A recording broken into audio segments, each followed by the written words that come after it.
Okay दोस्तों, तो आप कुछ क्वेश्चंस देखते हैं regarding gauge pressure. Let's see. पहला क्वेश्चन क्या है?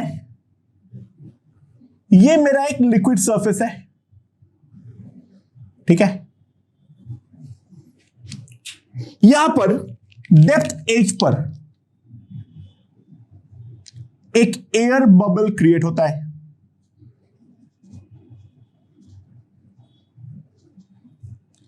ये जो हाइट है वो है h। एक एयर बबल क्रिएट होता है, ये वाला हाइट है h, ठीक है। तो ये वाला एयर बबल धीरे धीरे धीरे धीरे चढ़ते हुए सरफेस के ऊपर आता है।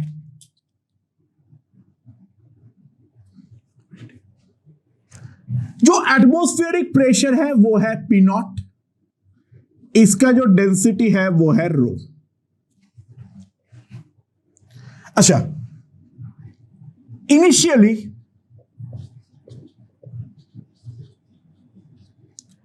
रेडियस ऑफ एयर बबल, जो हमारा एयर बबल का इनिशियल रेडियस है वो है मेरे पास R नॉट, और जब एकदम ऊपर पहुंचा तब फाइनल रेडियस मेरे पास है 2R नॉट, ठीक है। तो सवाल यह है, कैलकुलेट, बाकी सारे टर्म्स में कैलकुलेट H, ठीक है। तो किस तरीके से करेंगे? ध्यान देना, एयर बबल के अंदर जो हवा है वो हमारा फिक्स है, ठीक है। हवा जो नया है वो ना पैदा हो सकता है ना खत्म, ठीक है। तो हवा जो है उसका अमाउंट फिक्स है। हम ये भी एज्यूम कर लेते हैं जो हमारा टेम्परेचर T है वो भी हमारा पूरे जर्नी के दौरान फिक्स है, राइट। तो जब बबल एकदम नीचे था इनिशियली, तो बाहर पे जो प्रेशर था वो था atmospheric pressure P not plus the gauge pressure, that is equals to rho G H. और जो बाहर का प्रेशर होगा वही यहां पर बबल के अंदर भी प्रेशर होना चाहिए, अदरवाइज बबल हमारा फट जाएगा, ठीक है। यहां पे कंसेप्ट होता है सरफेस टेंशन का, उसको हमने नेग्लेक्ट किया है तो उसको छोड़ दो, ठीक है। नाउ यहां पर जो रेडियस है वो है R। तो राइट नाउ जो अंदर का, ये मैं P1 मान लेता हूं, जो अंदर का वॉल्यूम है that is equals to 4/3 into R not cube,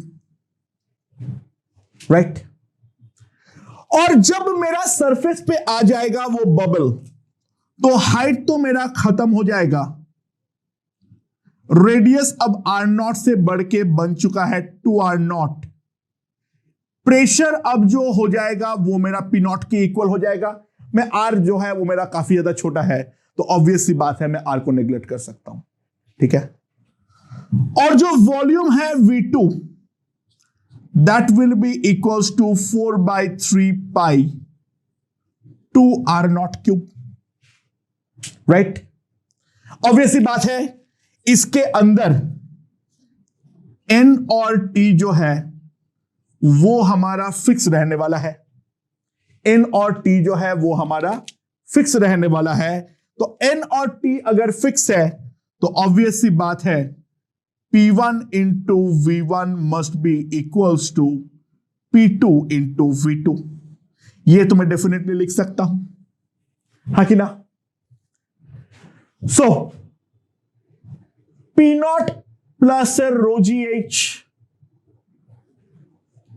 into 4/3 pi R naught cube, that will be equals to P naught into 4/3 pi 2R naught का क्यूब। ओके, सो यहां पर से ये 4/3 pi काट दो, तो P not plus rho G H, यहां पर हम देख सकते हैं 2 cube that is 8 8 R not cube by R not cube, R not cube, R not cube gone, तो मेरे पास कितना आ गया है 8 P not. So rho G H will be equals to 7 P not. तो H जो आएगा that will be equals to 7 P not by row ji. Right. तो simple application of gauge pressure. ठीक है, चलो फिर अगला क्वेश्चन देखते हैं. क्या है मेरे पास? ये है हमारा अर्थ सरफेस. इसको बेसिकली हम सी लेवल मानेंगे. ठीक है, यहां पर जो एटमॉस्फेरिक प्रेशर है वो है पी नॉट. अच्छा, ऑब्वियस सी बात है, हम लोगों ने अभी तक एयर का मास को नेग्लेक्ट किए हैं, लेकिन एक्चुअली एयर में कुछ मास होता है. राइट. तो हम जैसे जैसे ऊपर जाएंगे तो जितने पार्ट ऑफ एयर का वेट एक्ट कर रहा है वो डेफिनेटली हमारा रिड्यूस हो रहा है. तो वो अगर रिड्यूस हो रहा है तो डेफिनेटली प्रेशर मेरा डिमिनिश होगा. राइट. सो यहां पर मान लो मैं हाइट h पर पहुंच गया हूं. यहां पर g डाउनवर्ड है. एयर का मॉलिक्यूलर वेट और जो टेम्परेचर है वो हम कांस्टेंट एज्यूम कर ले रहे हैं. बहुत ही वाहियात सा एजम्पशन है, लेकिन चलो हम ये ले लेते हैं. T और M जो है वो हमारा कांस्टेंट है, ये मैं मान लेता हूं. मॉलिक्यूलर वेट और टेम्परेचर T केल्विन में दिया हुआ है, दे आर कांस्टेंट. तो सवाल ये है, जब मैं H हाइट पर पहुंच जाऊंगा, अगर मेरा तब एटमॉस्फेरिक प्रेशर P है, तो compute P as function of H. Okay, कैसे निकालेंगे? ऑब्वियसली बात है, यहां पे डेंसिटी भी वेरी करेगा, सब कुछ वेरी करेगा, प्रेशर वेरी कर रहा है. तो एक काम क्यों ना करते हैं, हम एक बहुत छोटा सा लेयर लेते हैं.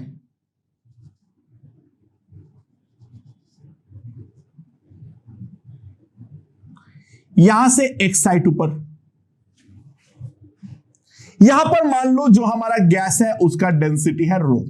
बहुत छोटा हाइट के लिए, छोटा हाइट dx के लिए रो को हम प्रैक्टिकली इक्वल मान सकते हैं. ठीक है. नाउ ये वाले पॉइंट पे मान लो है प्रेशर, तो ऊपर वाले पॉइंट पे प्रेशर जो हो जाएगा वो हो जाएगा P minus dP. Pressure definitely मेरा रिड्यूस होने वाला है जैसे ही ऊपर जाऊंगा. राइट. और ये जो प्रेशर का डिफरेंस है dP, according to the concept of gauge pressure, that can be simply written as a rho g dx. बस आगे एक माइनस लगाना मत भूलना. The reason is as x is increasing, P is decreasing. Obviously यहां पर P है तो यहां पर P माइनस dP है. राइट. बट जो भी इन दोनों पॉइंट का प्रेशर डिफरेंस है वो बेसिकली इस लेयर का वेट के कारण ही तो है, और वही हमारा गॉज प्रेशर में सामने आता है, एंड उसका वैल्यू होती है कितना, rho ji into dx. So that is equals to dP. तो ये मेरे पास पहला रिलेशन जो है वो आ गया. Now P by rho is equals to RT upon M. तो रो का वैल्यू में लिख सकता हूं PM अपॉन RT. राइट. और ये रो का वैल्यू मैं यहां पे अब सब्स्टिट्यूट कर देता हूं, तो ये सब्स्टिट्यूट करने पर मेरे पास क्या आ जाएगा, dP is equals to minus PM by RT into dx. So dP by P minus M by RT into dx. Now if I integrate, initially जब x 0 था तब प्रेशर था पी नॉट, और अब जब एक्स एच हो जाएगा तब प्रेशर हो जाएगा पी, तो L N P by P not will be equals to minus, मैंने जी कहीं पर मिस किया हूं, हाँ कर दिया हूं, सॉरी, ठीक है, minus M G H upon R T. So atmospheric pressure P is equals to P naught into e to the power minus mgh upon RT. This is the variation of atmospheric pressure with height, assuming the temperature to be constant and g to be constant and molecular weight to be constant. Obviously ये variation नहीं होती है, but normal छोटे मोटे height के लिए this estimation works pretty well. And इससे हम लोगों ने atmospheric pressure at general height h निकाल सकते हैं. ओके, समझ में आया? राइट. नाउ इसी क्वेश्चन का एक सब्सिडरी क्वेश्चन जो है वो भी अब हम सॉल्व करते हैं. क्या है? मान लो हमारे पास है एक long container,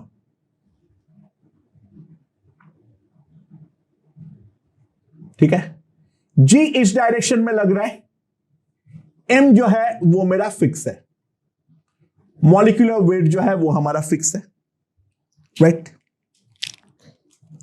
now temperature varies such that density rho remains constant. यहां पर जो हमारा डेंसिटी है वो इस तरीके से, टेम्परेचर जो है वो इस तरीके से वेरी कर रहा है, जो इसमें हर पॉइंट पे जो डेंसिटी आ रहा है वो हमारा फिक्स आ रहा है. ऑब्वियस सी बात है वो नहीं आना चाहिए था, क्योंकि इस वाले क्वेश्चन में अगर हम देखें P by rho equals to RT by M, so rho equals to PM by RT, तो quite evident है M और ये सब अगर फिक्स है तो प्रेशर जैसे जैसे कम होगा डेंसिटी भी ऑटोमेटिकली वैसे वैसे मेरा कम होता जाएगा. बट उसने बोला है ये वाला जो हमारा लॉन्ग कंटेनर है, ये वाला जो हमारे पास काफी ज्यादा लॉन्ग कंटेनर है, उस पे डेंसिटी हमारा हर पॉइंट पे फिक्स है. तो calculate temperature gradient inside the container.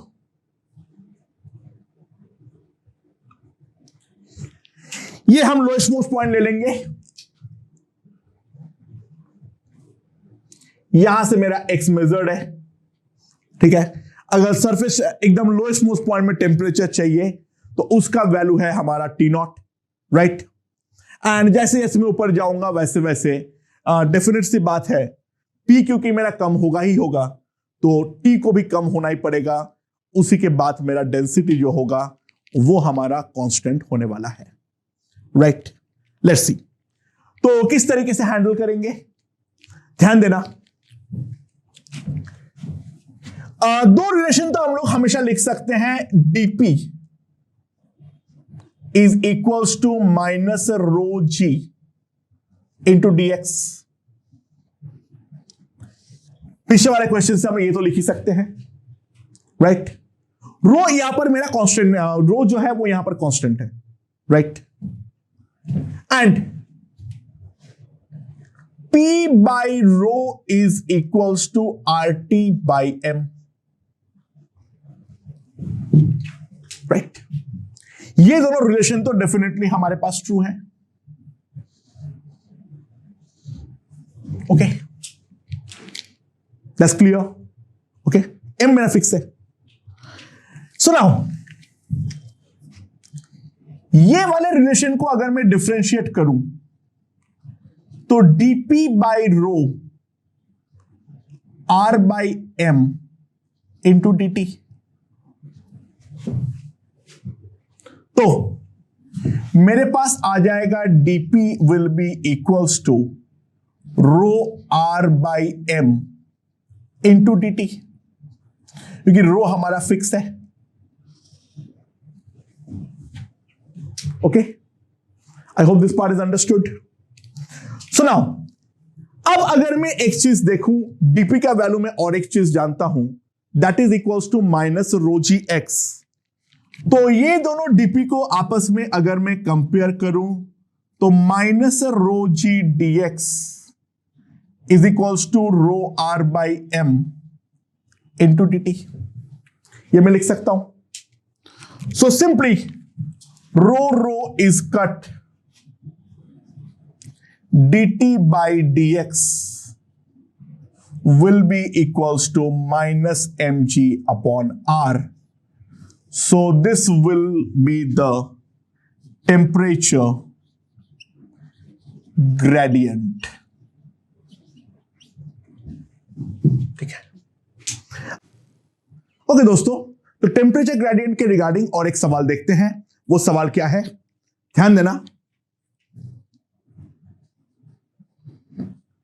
दे रखा है जो टेम्परेचर वेरीज सच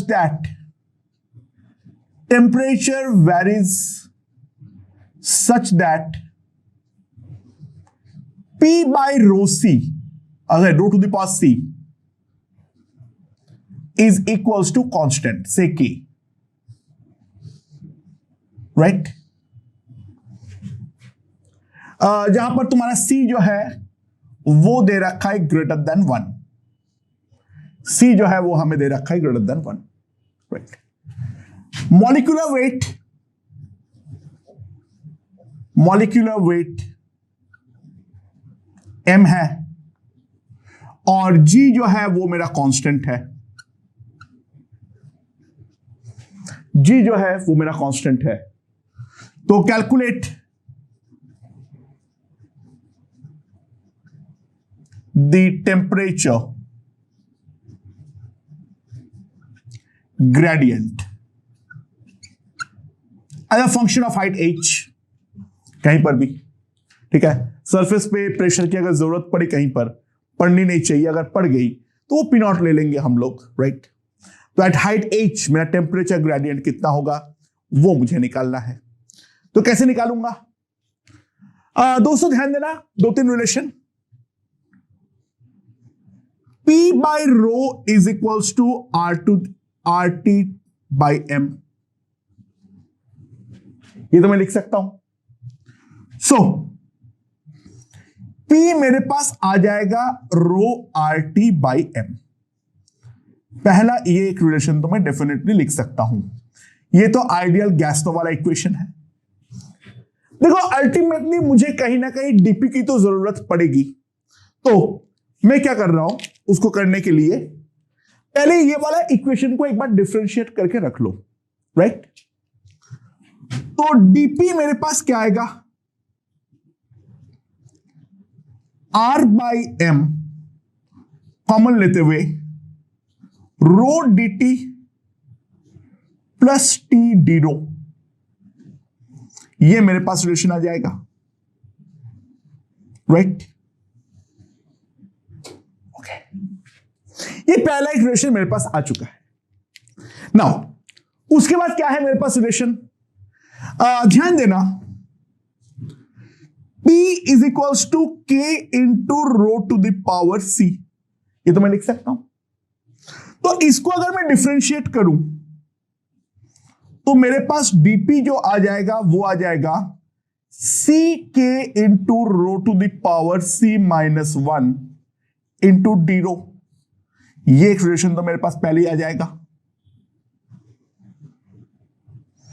राइट। और इसके अलावा मैं एक चीज हमेशा लिख सकता हूं, जो dp is equals to minus rho ji into D H. तो ये वाला रिलेशन भी जो है वो मैं डेफिनेटली लिख सकता हूं। तो these are all the relations जो मैं यहां पर अप्लाई कर सकता हूं, तो मेरे पास dp जो है वो 3 डिफरेंट टर्म में मुझे मालूम है। अब मुझे यहां से रो को एलिमिनेट करना पड़ेगा, और रो को एलिमिनेट करते हुए हम लोगों को रिलेशन निकालना है।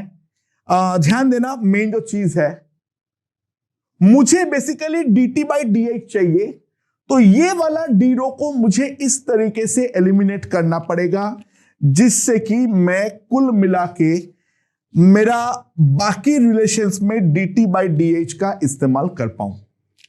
ओके, तो मुझे dt बाई dh चाहिए कुल मिला के, तो dp के जगह पर यहां पर अगर मैं पुट कर दूंगा तो dt बाई dh तो यहां पर आएगा, बट मुझे d रो और dh में पहले एक रिलेशन चाहिए।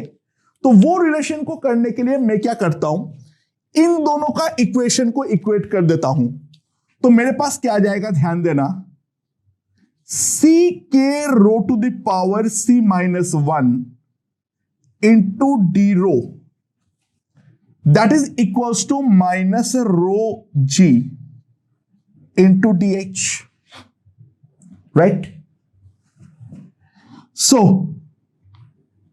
डी रो बाई dh अगर मैं देखूं, that will be equals to minus g by c k, rho divided by this, so this will come out to be rho to the power 2 minus C.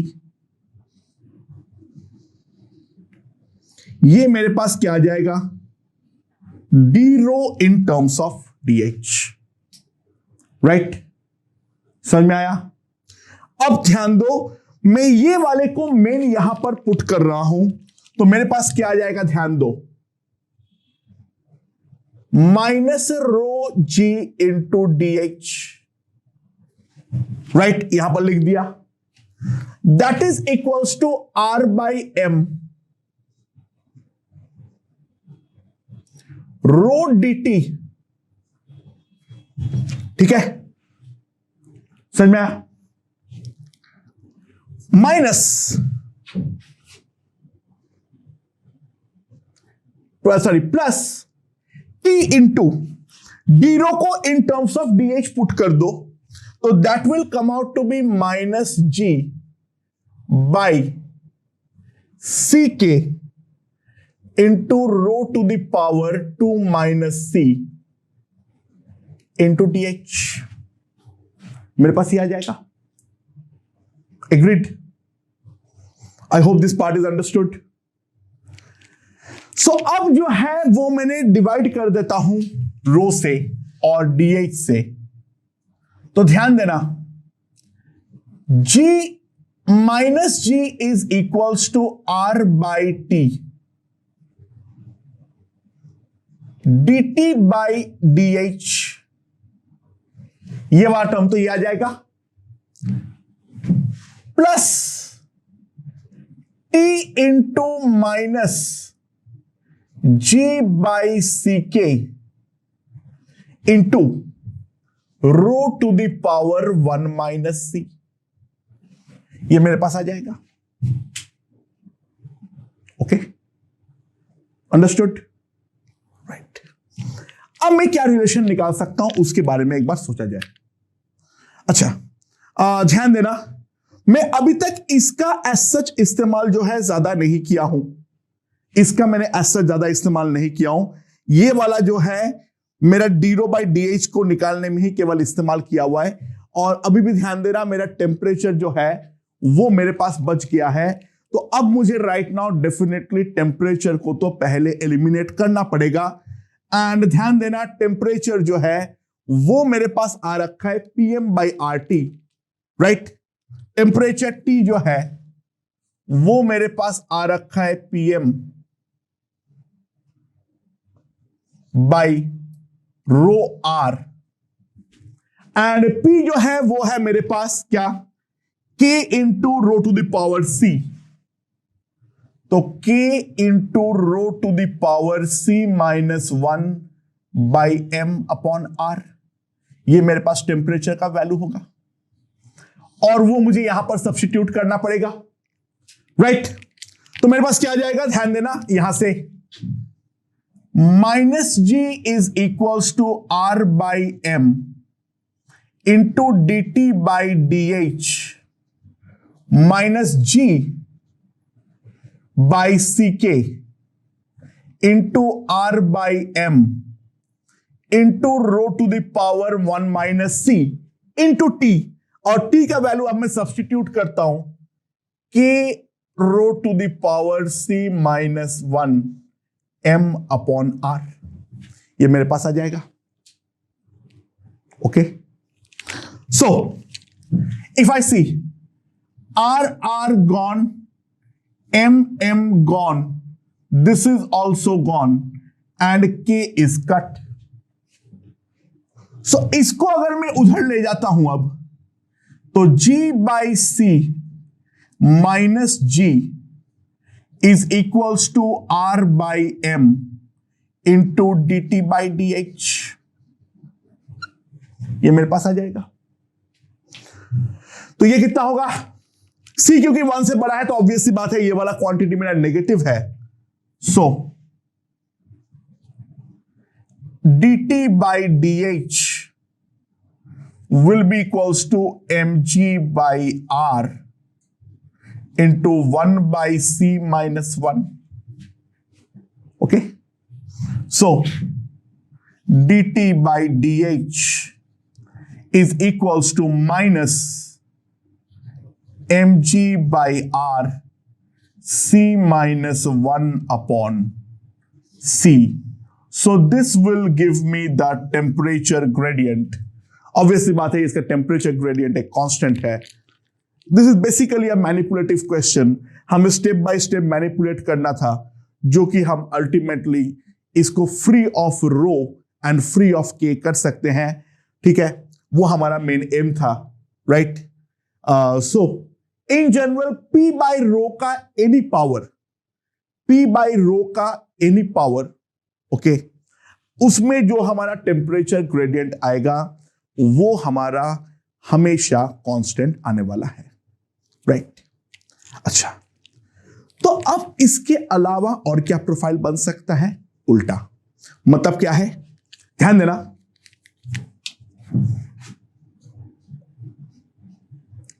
Eight h equals to 0, यानी surface पे pressure जो दे रखा है that is equals to P not, molecular weight capital M, G जो है ये दोनों हमें कांस्टेंट दिया हुआ है, राइट? जो टेम्परेचर है वो वेरी करता है T not into 1 minus AH, ठीक है, जो टेम्परेचर है वो वेरी करता है S T not into 1 minus AH। तो सवाल ये है, calculate pressure as function of H। यहां पर जो है वो हमारा टेम्परेचर ग्रेडियंट बेसिकली दिया हुआ है, यानी ठीक है, ग्रेडियंट अगर कांस्टेंट है, इसका ग्रेडियंट जो है that is equals to minus A into T not, ठीक है। अगर ग्रेडियंट दिया हुआ है तो ऑब्वियस सी बात है हम लोगों का टेम्परेचर का रिलेशन भी आ जाता। इन शॉर्ट इसका उल्टा क्वेश्चन, अब मुझे अगर टेम्परेचर ग्रेडियंट दिया हुआ है तो इन दैट केस में pressure at a general point किस तरीके से निकालूंगा? तो हाथ में हथियार केवल दो होता है, क्या क्या? एक तो जो है वो है P by rho is equals to RT by M, ये हमारा पहला रिलेशन है। और दूसरा रिलेशन एक ही होता है, वो है DP is equals to minus rho G into TH, ये मेरे पास दो रिलेशन है। अब ध्यान देना, मेन बात, मुझे temperature as a function of H जो है वो मालूम है, तो पहली बात ये वाले इक्वेशन से लिख दो, P is equals to rho RT by M, और सबसे पहले रो हमारे जिंदगी में दुश्मन है, क्योंकि रो का वेरिएशन मुझे मालूम नहीं है, विथ हाइट क्या होता है वो हम निकालने का ट्राई करेंगे थोड़ी देर बाद। ठीक है, जो इसका प्रेशर है वो यहां पर रो आ रखा है और डीपी में एक रो आ रखा है, तो चुपचाप इन दोनों इक्वेशन को सबसे पहले डिवाइड करो जो कि हमें रो से मुक्ति मिल पाए। तो सिंपल सी बात है, that will come out to be equals to DP by P. DP by P is equals to minus M G upon R T into D H. ये मेरे पास आ जाएगा, राइट। एंड टी मुझे as a function of H मालूम है, तो उसको आप सब्स्टिट्यूट कर दो एंड आई थिंक देख सकते हो जो we are basically integration ready, minus M G by R T not D H by 1 minus A H, ये मेरे पास आ जाएगा। And now if we integrate, initially जब H 0 था तब प्रेशर था P नॉट, H पर प्रेशर होगा P, तो यहां पर आ जाएगा ln P by P not, और यहां पर क्या आएगा, डिवाइडेड बाय माइनस ए होगा, minus minus gone, mg by a r T not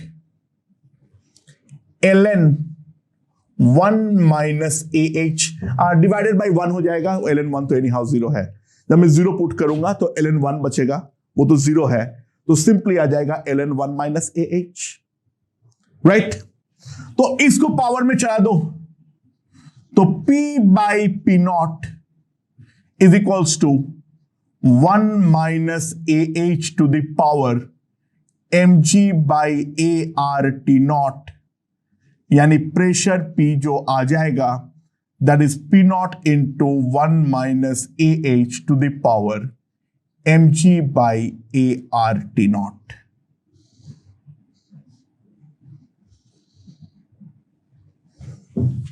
ये हो जाएगा हमारे पास pressure as a function of height. Okay, सो अगर हमें मान लो दे रखा है टेम्परेचर ग्रेडियंट, तो भी हमें प्रेशर निकालना हो वो हम निकाल देंगे। एंड इन जनरल अगर प्रेशर आ गया है, temperature as a function of height मुझे मालूम है, तो सिंपल सी बात है P by rho equals to R T by M apply करो, तो density as a function of H जो है वो भी हमारे पास आ जाएगा। And I think this profile is quite simple and understandable, right. तो चलो, ये वाला प्रोफाइल अब हम लोग का काफी हो गया है। अब हम लोग थोड़ा सा बैरोमेट्रिक प्रिंसिपल पे आते हैं। क्या है पहला क्वेश्चन, ध्यान दो।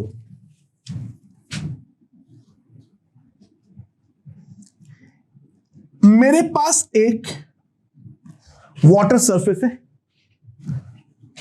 वाटर के अंदर एक ट्यूब है, a long tube, very long tube. Right now ये वाला साइड है ओपन, ठीक है। तो यहां पर पानी है बेसिकली,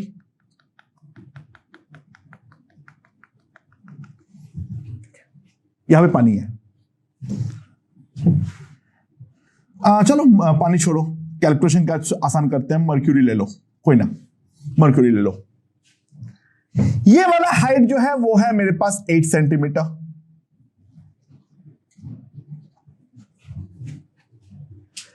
अब मैंने क्या किया, ये जो ओपन एंड है, ठीक है, ये ओपन एंड को उंगली से बंद किया, ये ओपन एंड को मैंने उंगली से बंद किया। नाउ क्लोज्ड, और उंगली से बंद करते हुए इसको मैंने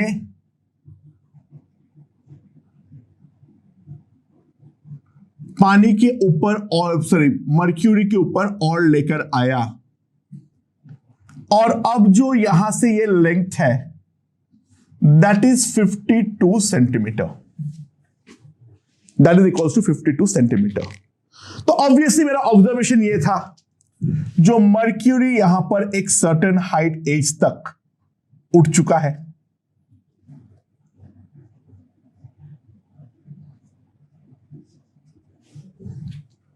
मर्क्यूरी यहां पर ऊपर एक सर्टेन हाइट एज तक उठ चुका है, तो सवाल यह है कैलकुलेट एच। एच का वैल्यू क्या होगा वो कैलकुलेट करो, राइट। और दे रखा है PATM 76 सेंटीमीटर मर्क्यूरी।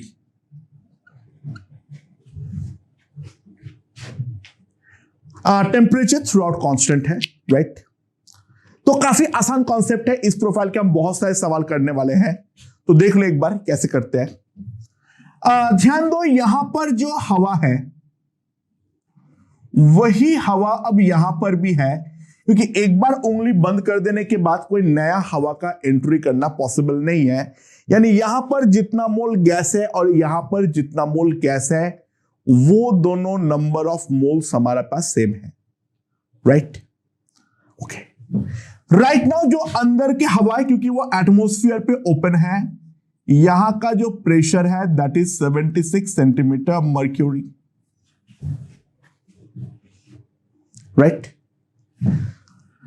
और यहां पर राइट नाउ जो हवा का प्रेशर है that is equals to P centimetre mercury, right.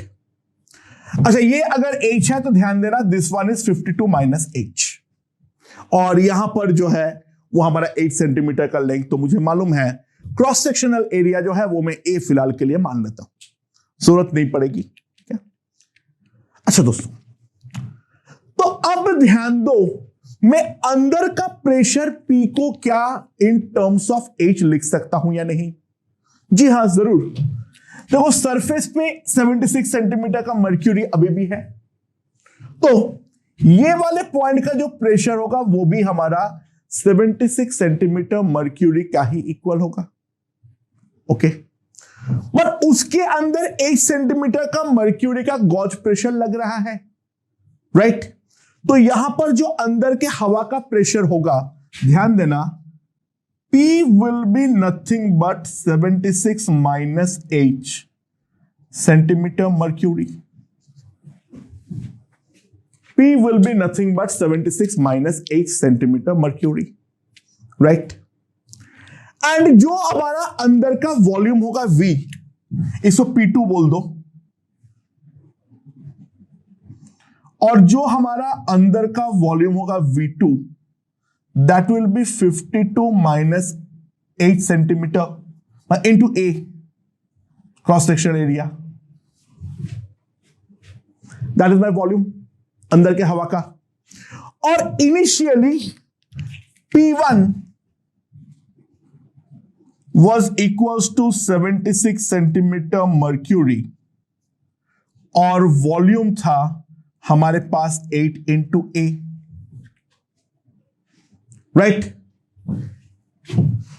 NT जो है ये दोनों हमारा कांस्टेंट है, तो ये दोनों अगर हमारे पास कांस्टेंट है तो सिंपल सी बात है, मैं लिख सकता हूं P1 V1 is equals to P2 V2,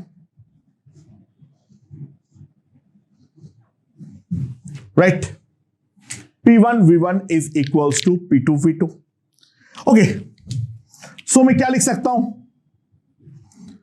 76 minus H into 52 minus H is equals to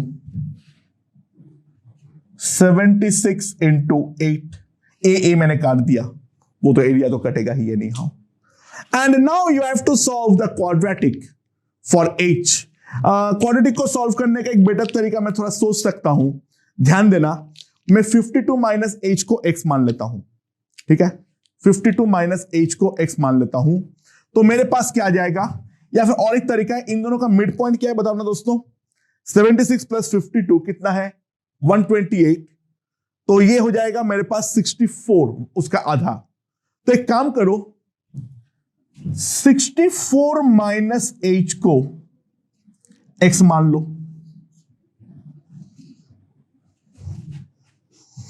तो h कितना है 64 minus x.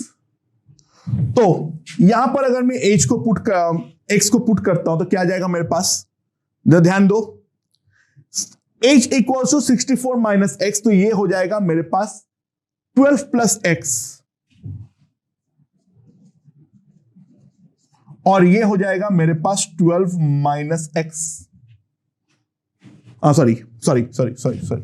Sorry x minus 12, and that is 76 into 8। तो मेरे पास ये आ जाएगा कैलकुलेशन में आसानी करने के लिए, x square minus 144 is equals to 76 into 8। तो एक्स स्क्वायर का वैल्यू जो हो जाएगा वो हो जाएगा 144 प्लस 76 इंटू 8। नाउ 76 इंटू 8 का वैल्यू कितना है, चलो निकाल लेते हैं फटाफट। इट इज 1 इंटू 2 कर देता हूं, 152 इंटू 4 दैट इज 608, राइट। तो ये हो जाएगा मेरे पास 608 प्लस 144, तो ये आ जाएगा 852, sorry 604 plus 144 that is equals to 748। ये मेरे पास एक्स स्क्वायर का वैल्यू आ जाएगा। तो एक्स क्या आ जाएगा मेरे पास, नेगेटिव तो आ नहीं सकता है, √ 748। अगर इसका वैल्यू मैंने कैलकुलेट करूं तो यहां पर 2 जाएगा एंड 448, ठीक है। तो 448, तो 4 लगभग समझ लो 9, लगभग, ठीक है। ऐसे उसके आसपास से कोई वैल्यू देख लेते हैं, 25 स्क्वायर 625, उससे बड़ा ही होगा, ठीक है। एंड 20 कर लेता हूं एक मिनट जल्दी से, 748 2 to the 4 348, तो यहां पर 4, और यहां पर अगर मैं 8 पुट करूं तो कितना हो जाएगा 64, लगभग 8 जाएगा 7 के आसपास, 27 28 के आसपास कोई वैल्यू होगा, कुछ भी एक पुट कर दो, doesn't matter, right. It doesn't matter, जो 27 और 28 में कुछ भी पुट कर दो, तो ये लगभग तुम्हारे पास आ जाएगा 27 सेंटीमीटर मान लो। सो h जो आ जाएगा that will be 64 minus 27, that is equals to 37 centimetre. तो मर्क्यूरी उसके अंदर 37 सेंटीमीटर उठ के आएगा। चाहे कैलकुलेशन में कॉम्प्लिकेशन कुछ भी हो, भाग में जाए, यहां से तो कैलकुलेशन चालू हुआ है। मेन हमें ये वायलेट लाइन तक समझना है, ये वाले लाइन तक हम लोगों ने क्या कॉन्सेप्ट अप्लाई किए हैं उस बात को समझो, वो बात हमारे लिए इंपॉर्टेंट है, राइट। बाकी कैलकुलेशन तो चलता रहेगा, डजंट मैटर, राइट। तो इसी प्रोफाइल के अब काफी सारे क्वेश्चंस आएंगे, धीरे धीरे करके हमें सारे के सारे समझना पड़ेगा, ओके।